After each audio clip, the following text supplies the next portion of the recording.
Hello guys and welcome back to Easy Way to Study. We will start today's video with the question number 1 of exercise 2.3 and this is CBSE board maths class 6 of class 6. ठीक है, तो question number 1 says which of the following will not represent 0. तो what the question says, कौन सा मतलब इन जो 4 parts हैं इनमें से हमें फाइंड आउट करना है कि किसका हमें रिजल्ट 0 नहीं मिलेगा। मतलब इसमें से ये जो सारे नंबर हैं रिप्रेजेंट 0 करते हैं या नहीं करते हैं, हमें ये देखना है। रिप्रेजेंट करने का मतलब है कि जो उसका जो रिजल्ट है वो हमें 0 मिलेगा या नहीं मिलेगा। तो अगर मैं बात करती हूँ ए पार्ट की, 1 में हम अगर 0 प्लस करते हैं, which of the following will not represent 0, हमें वो बताना है जो 0 रिप्रेजेंट नहीं करेगा। ठीक है, तो 1 प्लस 0, अगर आप 0 में कोई भी नंबर ऐड करें, 0 में जब हम 100 ऐड करते हैं तो हमें 100 मिलता है। ठीक है, किसी भी नंबर में अगर हम 0 ऐड करते हैं तो we will find the result same number जो हमने 0 में ऐड किया था। ठीक है, तो सेम केस इज हेयर, अगर मैं 0 में 1 ऐड करती हूँ तो we will find the answer 1। तो ये इसका आंसर विल नॉट रिप्रेजेंट 0, तो ये एक तो ए हो गया जो 0 रिप्रेजेंट नहीं कर रहा है। ठीक है, एक तो 1 हो गया, और भी मिल सकता है, देखते हैं। बी, अगर हम 0 से 0 में मल्टीप्लाई करेंगे, 0 से 0 में तो छोड़ो, अगर 0 से लाखों नंबर में भी मल्टीप्लाई करेंगे तो we will get the answer only 0। किसी भी नंबर की 0 से मल्टीप्लाई करेंगे तो हमें 0 ही मिलेगा। तभी मैं आप अपने जो मेरे पास बच्चे पढ़ते हैं उन सबको बताती हूँ, जब भी आप टेबल्स लिखते हैं, जैसे आप 2 की टेबल लिख रहे हैं तो हमेशा टेबल को स्टार्ट करो 2 0 0। ठीक है, 3 के स्टार्ट कर रहे हैं तो 3 0 0। 9 के स्टार्ट कर रहे हैं 9 0 0। इससे क्या होगा, इससे ये होगा कि आपके मन में बैठ जाएगा, ये कॉन्सेप्ट क्लियर हो जाएगा कि जब भी हम 0 की किसी से मल्टीप्लाई करते हैं तो every time we will get 0, always we get 0। ठीक है, तो जब भी टेबल आप लिखते हो तो हमेशा ये वाला रूल फॉलो किया करो, 10 तक ही रहेंगे लेकिन स्टार्ट 0 से हो जाएंगे, बस एक कॉलम बढ़ जाएगा आपका। ठीक है, तो अब हम देखते हैं ये वाला 0 × 0, तो हमें फिर मिलेगा 0, क्योंकि हम 0 से किसी भी नंबर को मल्टीप्लाई करते हैं तो वी गेट 0। और यहाँ लिखा है विल नॉट रिप्रेजेंट, ये आंसर नहीं है, ये इसका आंसर है, ये इसका आंसर नहीं है। यहाँ 0 तो मिला है लेकिन ये पूछ रहे हैं विल नॉट रिप्रेजेंट 0, तो हमें अभी एक ही आंसर मिला है, ए वाला। 0 किसी भी नंबर से उसको डिवाइड करो। ठीक है, 0 को डिवाइड करके हमें क्या मिलेगा, वो तो ऑलरेडी 0 है, तो हमें 0 ही मिलेगा, कुछ भी नहीं मिलेगा। तो यहाँ भी हमें 0 मिल रहा है, राइट। 10 में से 10 माइनस करके क्या आएगा, 0 आ जाएगा।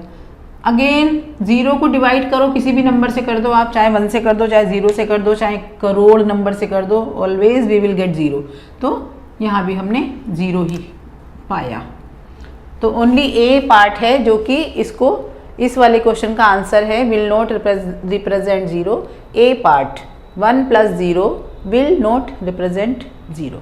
ठीक है, question number 2, if the product of 2 numbers, product क्या होता है, प्रोडक्ट होता है the answer of the sum of multiplication. कोई जब भी हम मल्टीप्लाई के सम करते हैं तो उनका जो आंसर आता है वो क्या कहलाता है, प्रोडक्ट कहलाता है। जब हम प्लस के सम करते हैं, ऐड करते हैं, तो उनका आंसर क्या होता है, उनके आंसर को कहते हैं सम। जब हम माइनस के सम करते हैं, सब्ट्रैक्शन करते हैं, तो उनका आंसर क्या कहलाता है, उनका आंसर कहलाता है डिफरेंस। और जब डिवीज़न करते हैं तो उनका आंसर होता है क्वोशेंट। ठीक है, तो मैंने सबके आंसर आपको बता दिए। तो यहाँ प्रोडक्ट की बात हो रही थी, प्रोडक्ट होता है मल्टीप्लिकेशन का answer. In the product of 2 numbers, 2 number का प्रोडक्ट, सपोज 4 × 4 कितना हुआ, 16। कोई भी 2 नंबर का प्रोडक्ट इज 0 है, तो ये 0 नहीं है, तो हम अगर 0 लिख लें तो 0 हो जाएगा। ठीक है, कोई भी 2 नंबर का प्रोडक्ट अगर 0 है, कैन वी से, क्या हम कह सकते हैं, that 1 or both of them will be 0, justify through examples. बहुत अच्छा क्वेश्चन है। Question says if the product of 2 numbers is 0, 2 number का जो प्रोडक्ट है मीन्स मल्टीप्लिकेशन जो है वो 0 है, तो हम उसको बता सकते हैं कि हम बोल सकते हैं कि उनमें से एक नंबर 0 होगा या बोथ, क्या दोनों ही 0 होंगे। Justify through examples. अब मैंने आपको पहले क्वेश्चन में बताया था कि किसी भी नंबर से अगर 0 से मल्टीप्लाई करते हैं तो we always get 0, the answer always will be 0। 5 को 0 से मल्टीप्लाई करो तो 0, 100 को 0 से मल्टीप्लाई करो तो 0, ठीक है। किसी भी नंबर को 0 से करेंगे तो 0, तो ये वाला तो प्रूव हो गया। If the product of two numbers is 0 can we say that 1 or both. तो जब 1 में ही 0 आ गया तो बोथ की तो बात ही क्या है ना। If they both number are 0 then 0 से ही 0 को मल्टीप्लाई करेंगे तो हमें 0 मिलेगा ही मिलेगा, बल्कि डबल 0 मिल जाएंगे, ठीक है। तो जस्टिफाई हो गया हमारे एग्जाम्पल से। हमने 0 से 0 को मल्टीप्लाई किया तब भी 0, और एक नंबर 0 लेकर मल्टीप्लाई करते हैं तब भी 0, ठीक है। Let's solve question number 3।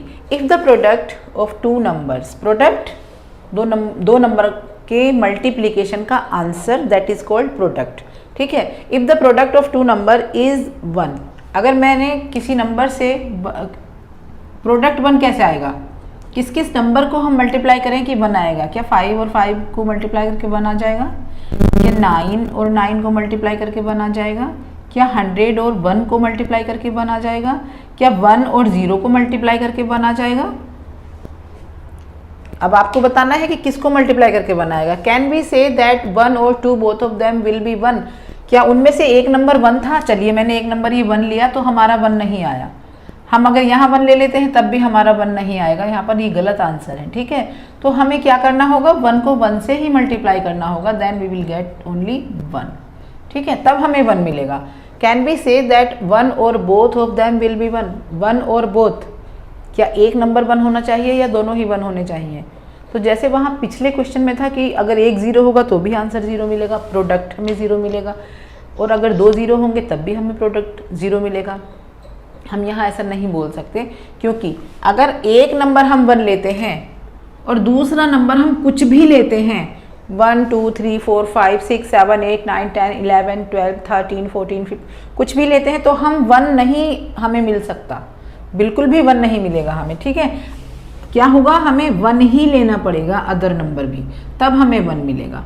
तो क्या आंसर लिखेगा, लिखना होगा can we say that 1 or both of them will be 1? No, only both of them will be 1, ठीक है। Both of them will be 1, then we will get answer और product 1 only, ठीक है। तो ये हमारा आंसर जस्टिफाई हो जाता है यहाँ से कि हमें दोनों ही नंबर हमने करके दिखा दिया। अगर हम कुछ भी नंबर 1 का एक भी चेंज कर देंगे तो हमें 1 नहीं मिलेगा, हमें दोनों ही नंबर 1 लेने पड़ेंगे। तो this is the end of the video. I hope you understood today's chapter, today's questions. Keep learning, keep shining, and keep learning something new and useful. All the best. Bye.